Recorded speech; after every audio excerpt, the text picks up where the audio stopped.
Think about the last time you got a message from an old friend.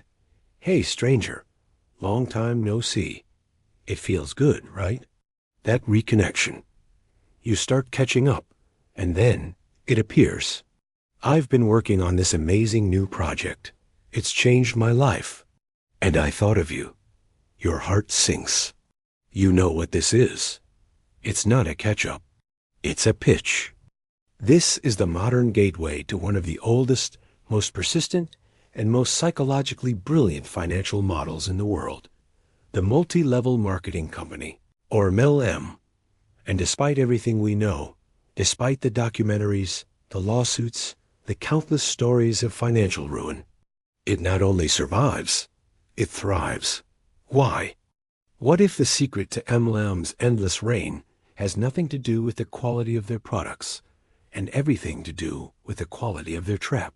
To understand MLM, you have to first understand what it's selling. And I'm not talking about the overpriced protein powders, the questionable essential oils, or the leggings that somehow cost more than your electric bill. What an MLM is really selling is an identity, a solution.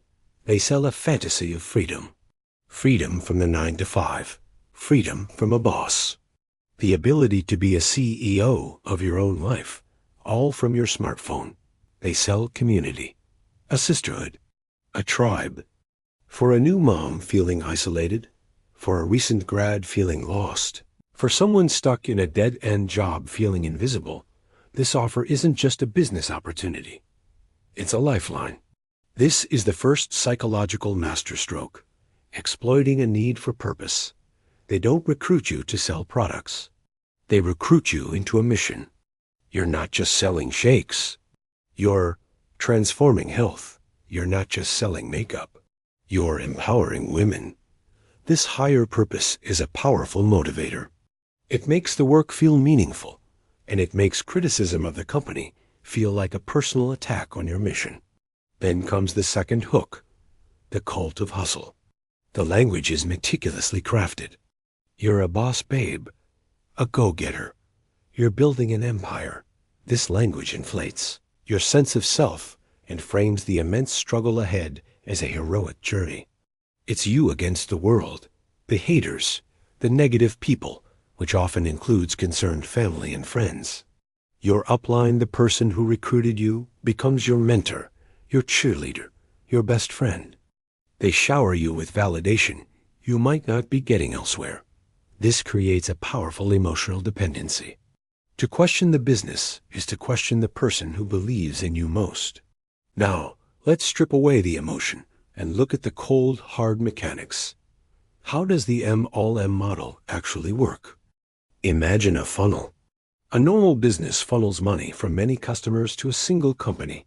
The MLM model inverts this. It is a funnel where money is primarily sucked up from the people at the bottom to the few at the very top. Here's how it happens. When you join an MLM, you're encouraged, often required, to make an initial purchase of inventory or a starter kit. This is your investment. You're now a distributor. Your primary goal quickly shifts from selling products to the public to recruiting more people underneath you. This is your downline. You earn a small commission from their sales, and they are encouraged to recruit people under them, from whom you earn an even smaller commission.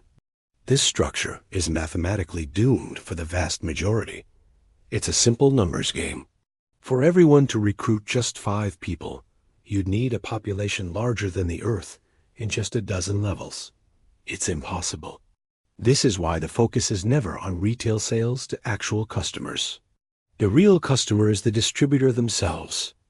A 2020 FTC report on MLMs found that over 99% of participants in the major MLMs they studied lost money when you factored in their expenses. They were the consumers, buying their own dream. The people at the very top, the 0.1%, they aren't there because they're the best salespeople. They're there because they got in early, or they built a massive downline before the market in their area became completely saturated. Their income doesn't come from selling leggings. It comes from the monthly auto ships and starter kits bought by the thousands of people at the bottom who are still chasing the dream. So if the model is so flawed and the data is so clear, why do people stay? Why do they pour more and more money into a sinking ship? This is where the human mind becomes the MLM's most powerful asset. The first trap is sunk cost fallacy. You've already spent $500 on kits, $200 on website fees, $100 on motivational conferences. To quit now is to admit that all that money and all that effort was wasted. So you double down.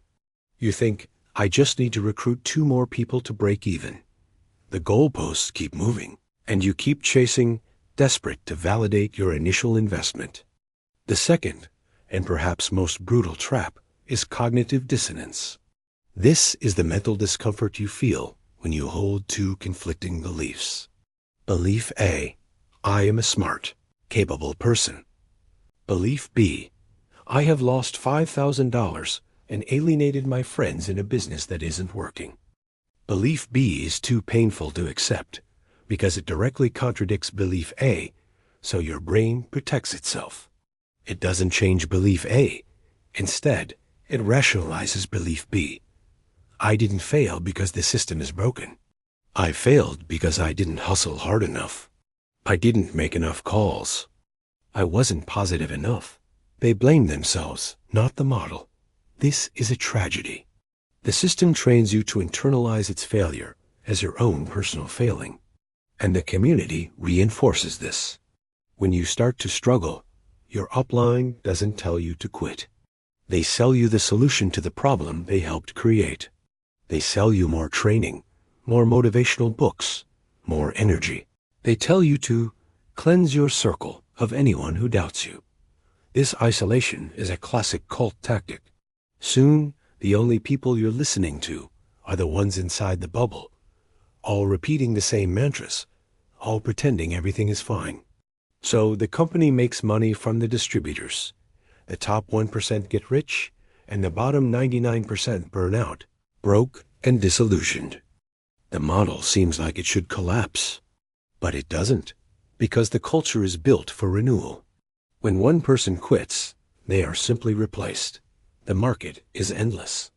There's always a new batch of 18-year-olds, new mothers, recently retired folks, people hit by an economic downturn, all searching for hope, for community, for a way out. And the MLM playbook has evolved perfectly for the digital age. The luxury cars, often leased and used as props. The all-expenses-paid trips.